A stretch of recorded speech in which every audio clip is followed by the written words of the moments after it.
Okay, this 2000, I think it's a 2006, 2005 Acura TSX came in. The problem with it is it sounds really bad.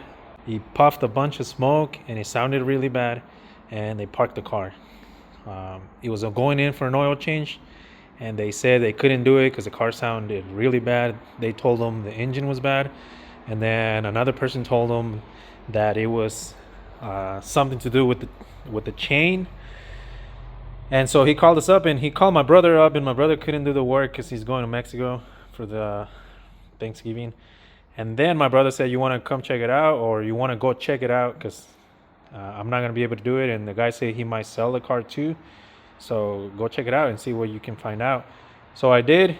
It was at a local quick lube oil change place. And long story short, I am here, and I'm gonna go ahead and start the car so you guys can hear the noise.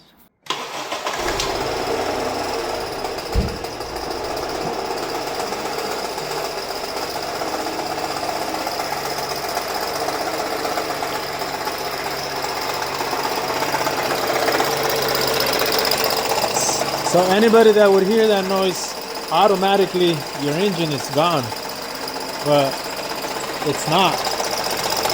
You can see the noise comes from down there. I already checked it out. It was darker where we were at, and that AC compressor is about to cease.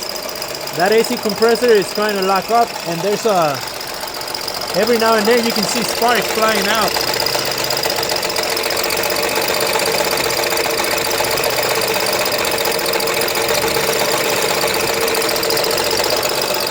And it's so bad that the car will actually shut off. Yeah. So there you go. The lady freaked out. Smoke came out. And there was a point where the car is on and this thing is not spinning. It's just the car. It sounds really bad and it smokes.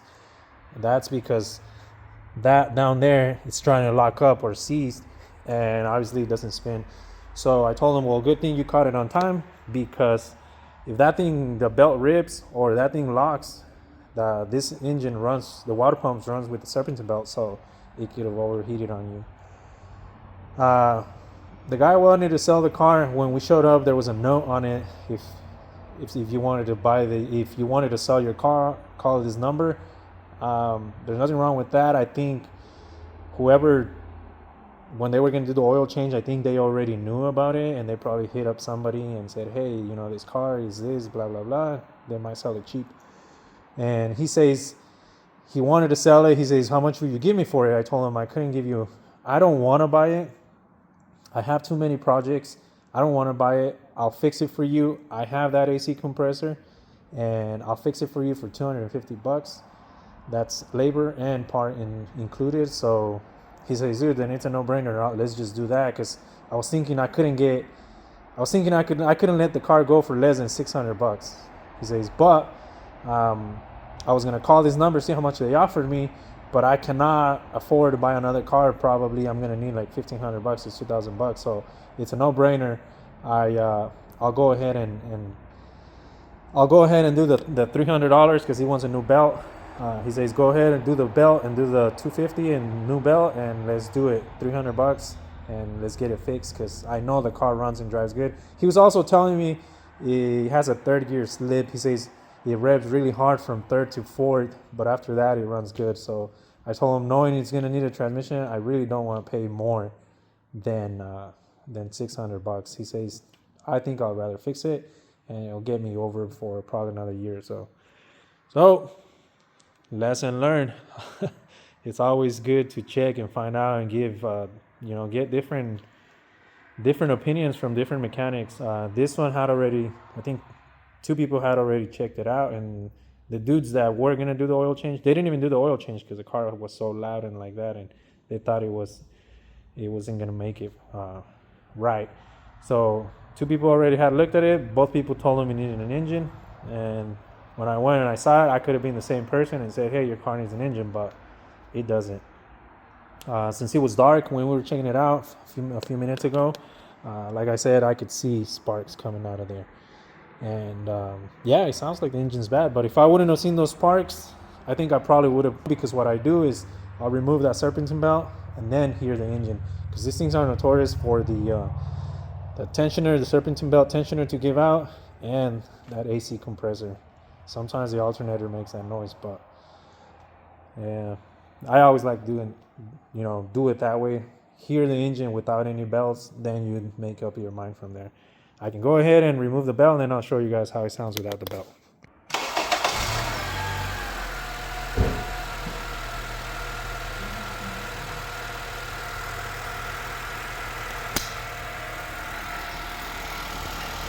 All right, so there you guys go. That's how the engine sounds without the belt. So yeah, there's no other proof of me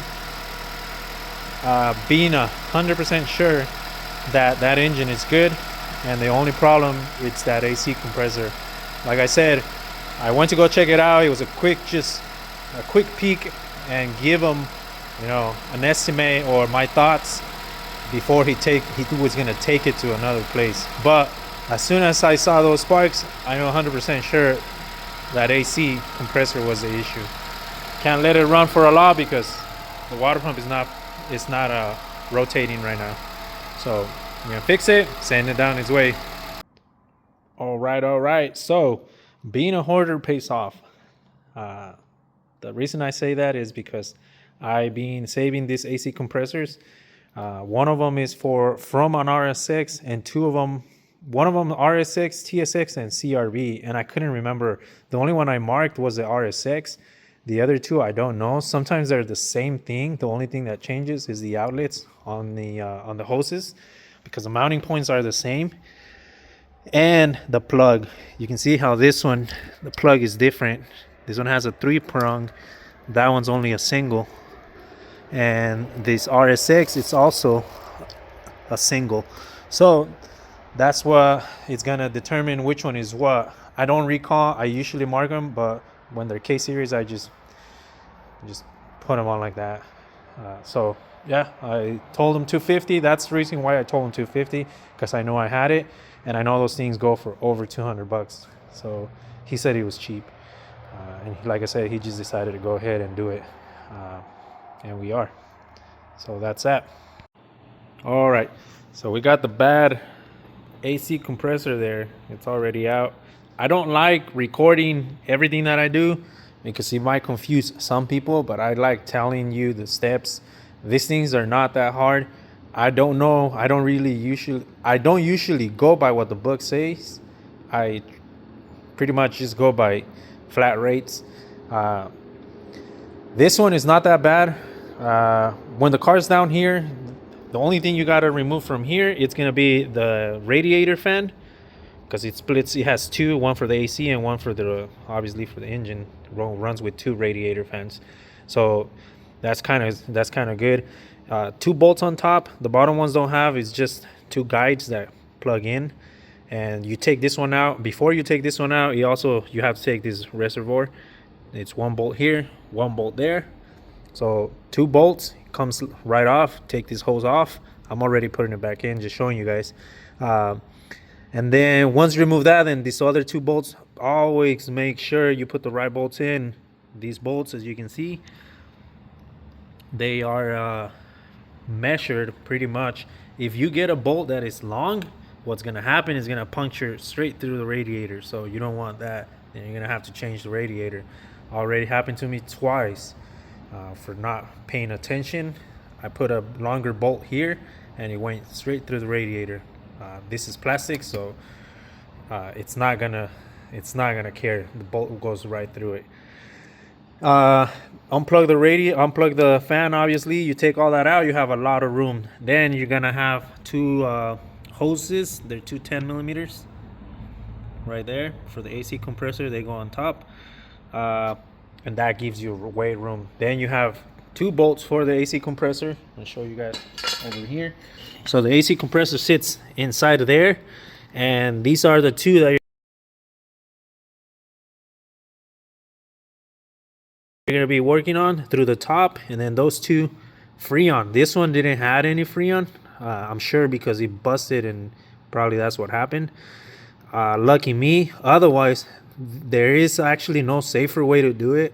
The way I do it is grab a big rag, a towel, and poke it and make sure you don't breathe that. What I do is I just poke it, put a rag on it, and that way you don't have to breathe that. It's very dangerous, don't breathe it, but that's the way I do it. Not everybody has a vacuum where you can do it at home, but grab a big shirt that you don't need or a towel, and then wrap it around, put it in there, and just let it out. I didn't have to do that in this case. You can see, and then that thing's busted, probably leaked it. It had nothing, but that's how everything's done through the top. The top is the least. I know it sounds a lot, but it's not. It's easy. What you have to worry about is the bottom, and I'll show you why. Okay, we are in the bottom now. It makes it a lot easier, obviously, because I have a lift. If you guys don't have a lift, you're gonna have to put your car in jack stands. Lift the front as high as you can, and you can do it at home. And what you have to do here is break loose all these bolts, the 4 big main bolts, and then there's more little bolts around it. Like example, this one, you got to break this one loose. I took them off completely, the 2 front ones completely, and then it has a little bracket that has another 17 there. This one here, so it goes like this big bolt right there, it's a 17 millimeter, and then it has this bracket right here. So take it off so the front can sag. The reason you want the front to sag is because there's 2 bolts here. You guys can see them right there. Those 2 bolts, if this thing's all the way up, it literally you have no room. You can't get nothing on it.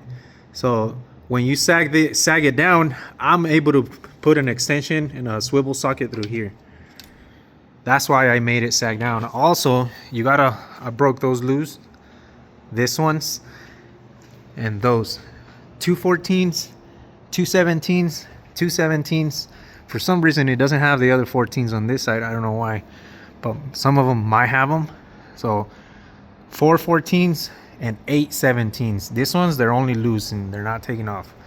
And that's that. That's just to get those 2 bolts.